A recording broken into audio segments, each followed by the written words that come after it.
महाभारत काल की बात है। एक बार कृष्ण और बलराम किसी जंगल से गुजर रहे थे।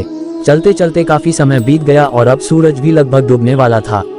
अंधेरे में आगे बढ़ना संभव नहीं था, इसलिए कृष्ण बोले, बलराम, हम ऐसा करते हैं कि अब सुबह होने तक यहीं ठहर जाते हैं। सुबह होते ही हम अपने मंजिल की ओर बढ़ चलेंगे।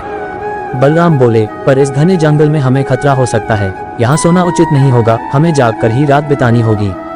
अच्छा, हम ऐसा करते हैं कि पहले मैं सोता हूँ और तब तक तुम पहरा देते रहो, और फिर जैसे ही तुम्हें नींद आए तुम मुझे जगा देना, तब मैं पहरा दूंगा और तुम सो जाना। कृष्ण ने सुझाव दिया।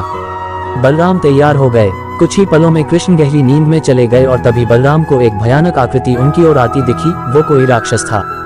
राक्षस उन्हें देखते ही जोर से चीखा और बलराम बुरी तरह डर गए। इस घटना का एक विचित्र असर हुआ। भय के कारण बलराम का आकार कुछ छोटा हो गया और राक्षस और विशाल हो गया।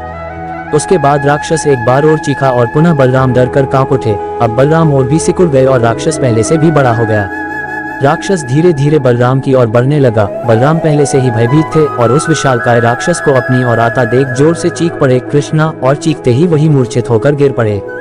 बलराम की आवाज सुनकर कृष्ण उठे। बलराम को वहां देख उन्होंने सोचा कि बलराम पहरा देते देते थक गए और सोने से पहले उन्हें आवाज दे दी। अब कृष्ण पहरा देने लगे।